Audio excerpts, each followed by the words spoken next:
B, they saw the ability of the team to build products that people can use, and ability to keep the user acquisition cost really low. So that's what triggered the funding. So tell me one thing. I meet startup entrepreneurs. Yeah. They basically are more excited to raise money Yeah. than to build a business. Yeah. So is that true? And if so, I mean, what advice would you give them? No, look, raising money is hard. I mean, it's bloody hard. Not only here, but anywhere in the world. I mean, it's a big distraction to the business. It can be, if you don't take it well and do it fast enough. I mean, I know of friends who have been raising money for, it is not success. That we knew right from raising money is not success. It's opportunity to be successful. So if you know that in your head that, I'm raising money, and then, after raising money, don't go out and party right there. You've not done anything. You've just done one job. The game just began. So however much it sounds like raising money, it's not as sexy as it is. It's good to have because it gives you opportunity to be successful. I will just look at it like that. Alok, you mentioned that you bootstrap by default, right?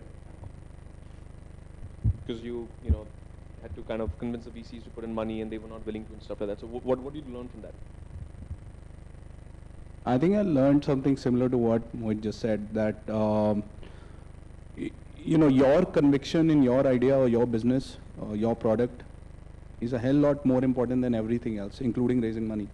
And if you can just keep working on that, raising money becomes a byproduct of the achievement that gets you, right? So end of the day, look at raising money as something which is a success metric which comes after, ability to prove your business model, ability to prove that, you have a minimum viable product at least, right? So in our case, when we had built our minimum viable product and launched it, we had phenomenal traction in the first 6 months. I mean, we were doing 100,000 uniques within 4 months of launching the product, right? Without a single penny of marketing spend. And, I think if you are able to sustain that by launching interesting products, by adding features that customers want, by just listening to your customers and, answering to their feedback and, being personally engaged with them, I think that is much better time spent than the time people actually end up spending on fundraising. Because, CEOs have this tendency to put fundraising as one of the activities or the buckets that, they are working on, and therefore, all their time is tied up. But I think, that time is better spent on your business, at least in the early days, until you've proven your business model, you've proven that, your product's really working. And if it does, actually, there'll be a time when, the VCs will actually start chasing you as versus the opposite, right? So yeah, I beg to differ a bit so that people get a perspective here. So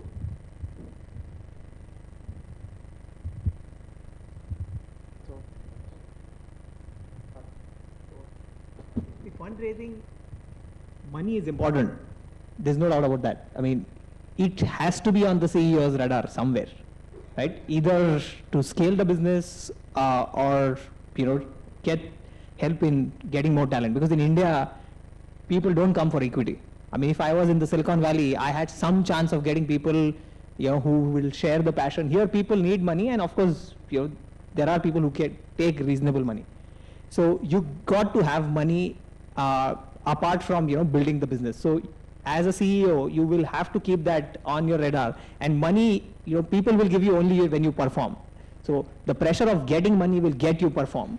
So it cannot be that you will not keep it that on your radar. It's a useful investment of time, but you have to be smart at the way you do it. You cannot take 9 months and not do anything else while raising money. No, true. So I agree that you need money to grow the business possibly, but when is the right time to actually stop bootstrapping and then raising money? Or should you not do that if you're profitable? We were not profitable, so I don't have a perspective on being profitable. But from a reality perspective, internet businesses in India take time to make money, right? So you will grow here or there. You might be able to bootstrap for a while. Instead of getting frustrated and getting out, if you are able to build businesses which will get funded, and in India, people do a lot of due diligence. So if you clear a due diligence, you have much more chance of success than otherwise if you are in the valley. Because in the valley, a lot more businesses get funded.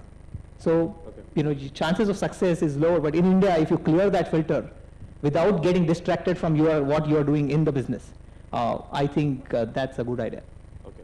I mean, my point of view is that, nowadays it's pretty easy and cheap to build an internet company with all the, cloud tools, software as a service, your EC tools and stuff like that. So you really don't need that much money to start off. You might want to raise money if you want to grow, and it all depends on your business model and your personal ambitions. But it's actually pretty beautiful to run a profitable business without external funding, which is growing on a year-to-year basis. So any last thoughts before I open it up for Q&A? Anything you want to add or something? All right. Okay. You guys have any questions?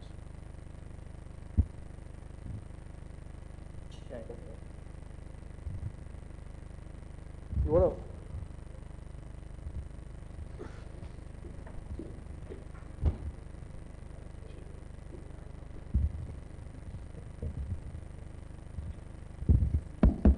I have a question for Alok. The travel sites like Ixigo, Make My Trip, etc. have a very high customer acquisition cost because the conversion rate is probably 2 or 3%.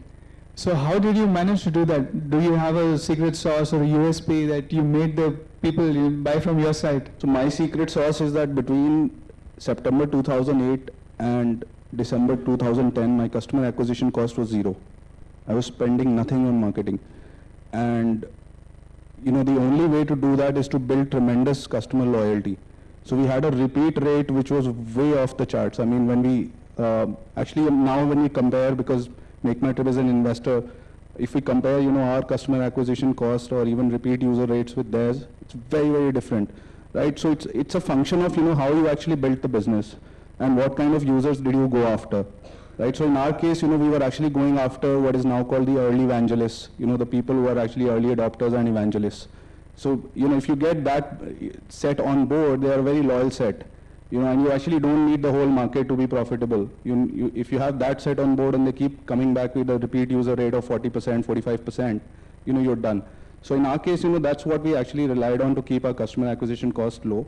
The other is actually using word of mouth, as a powerful medium. Use social media as much as you can to build awareness. All these tools are free, right? And you can do it yourself as a founder. You don't need, a team handling social media and all that. So I think that plus a little bit of, awareness on blogs and, PR medium, which again, does not take any cost from you. It's just about creating the right sort of news for them. If you have something to announce, a new product, a new feature or a new event happening in your industry or in your company, those sort of things, typically, even bloggers are just people like us. They're looking for things that will help their business to grow, right? And this kind of news is as useful to them as it is for you. It's just about consistently maintaining that relationship and, making sure that you appear in the right places at the right times. So you can use all these tools to actually continue growing with a very low customer acquisition cost, which is what we relied on. I can't comment for others, but I think that the other path which many companies take, not just in travel, but we are also seeing it in e-commerce, is to actually go out there and build your business on the top of a heavy-duty marketing campaign, branding, TV ads, print ads, etc. I think there are pros and cons of both approaches, and I think in that case, some of them have been able to do it the right way and build huge businesses out of it. Others have actually failed and shut down and gotten acquired at peanuts, right? So point is that we have done it probably in a more bootstrapped, a little bit less risky manner, and sort of kept it on a sustainable growth path. Others have actually taken a more risky approach of spending a lot on marketing and actually building that business. And if that risky approach pays off, the payoff is much, much higher than the way we have done it in the bootstrap manner. So don't take an outcome of this panel as saying that this is the best way of building a business. This is a very painful way of building a business. This is not the easiest way of building a business. But unless you take that pain, you're not going to you're not going to learn a lot of things which are actually required, even if you have funding and that access to capital. it's very useful later on to have this kind of experience. Anyway, since we're on the marketing front, I can share a couple of anecdotes. Early days, internet businesses feel that there's no offline component to getting traffic. Locally, you can do a few guerrilla things by going out to colleges. In our case, it's been students and young professionals. We didn't hesitate as founders to go out, actually talk to students, because that's free. If you go early days, you don't have a brand. I mean, you're not a Google or a Facebook that just someone will come because they know you. If you put your face in front and say, look, I've built this, I know this works, this will help you. You get those early evangelists, nurture them, they will spread the word. Early days, it's internet marketing is not as fancy as just putting Google ads when you don't have money. You cannot afford those. You might as well go and use Guerrilla to get your early evangelists and let them spread the word. Any other questions?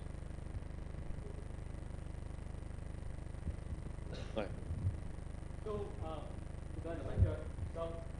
we talked a lot about. I won't yell now. So Darshan here. Question for anyone who wants to take this. Any creative things that you did while you're bootstrapping? We heard a lot about bootstrapping and then going on to funding, but just the bootstrapping phase, are there any creative things you did that you think would be helpful for others who are going to bootstrap? I think customer loyalty was the most. In fact, we approached it in a very creative and a very personal way.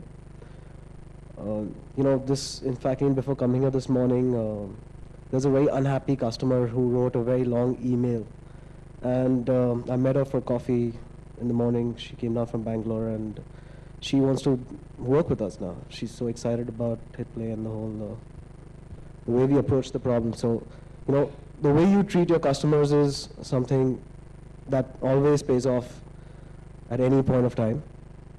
I guess, I mean, that is even more than what marketing is.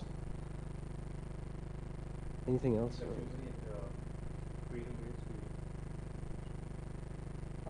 I don't know if this qualifies into being creative, but when you are an early stage startup, bootstrap, lot of work, employees get paid below the market, you got to build a culture so that people ignore those other things and they come and work for a good culture here. So we could have easily said no perks, no snacks, company doesn't sponsor anything, you come in a bare bones office in a residential place and people work and go. But we consciously said that we work late hours, let's sponsor snacks in the evening. Of course, not from a very branded service provider, but an auntie who stayed nearby. But what that did was, from day one, this culture around Your Next Leap has evolved around food. Every day we speak, one thing that the team shares apart from work is food. We talk a lot about food. That has just gelled the team very well. Every morning someone comes, aaj snack mein kya hai sham ko? That's the thing. It was, I didn't pay a lot for that, hardly few thousand rupees a month, but it just did what a lot of other team building activities would not achieve. So, small things like, you have to see what works for your team, because at the end, without people you can't do anything. Those are the guys who make your company. So if you are able to build a culture which takes on itself later, you will be able to build a valuable company. There's another thing actually we did in that space, coming to creativity, is when it came to hiring, right? A lot of companies were working, do work 6 days a week. So people work, let's say, 8 hours a day and multiplied by 6 days a week. So what we did is, we told them, you come work for us 5 days a week, you work for 8 hours a day. And a lot of people asked us, we want a higher pay than what we're currently getting. When we did the hourly math, we told them, you're getting less work, so you might as well work for the same price. What you can also do is, you can also use the fact that you're a small bootstrap company in an industry with well-funded incumbents to your advantage, because the positioning that you have both within your team as a culture is that, look, we've got a lot less resources, but we are more hungry, we are more innovative, we are more dynamic, and that's how we are going after these guys, right? So the kind of passion that can build in your team is unparalleled. If I compare with the level of passion we had back in 2007, 2008, in those days. With what we have now, that was way beyond, what any funded company can imagine, right? Because you're actually a small team without resources, and you're saying, look, I'm going after these big guys who have $40 million of VC money behind them. And the same thing with when I mentioned the PR side. So a lot of the coverage we got was that, look, this is a small company, very small team, with very little resources, and it's actually able to innovate and give these big guys a run for its money, right? So I think you can use that positioning to your advantage while you are there very smartly.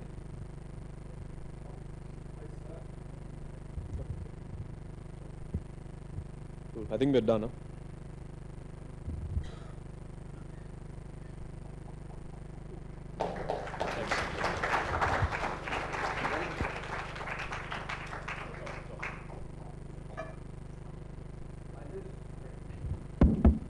I'll request Milab Shah from PrintStop to just hand over the mementos to our speakers. There are a bunch of midday meal vouchers. We made a donation on your behalf to the midday meal scheme. And before you gentlemen leave, I would like you to pick one of the people who asked the question as the smartest question, and we're going to give them a chance to pitch their startup here. So which was the best question of the lot?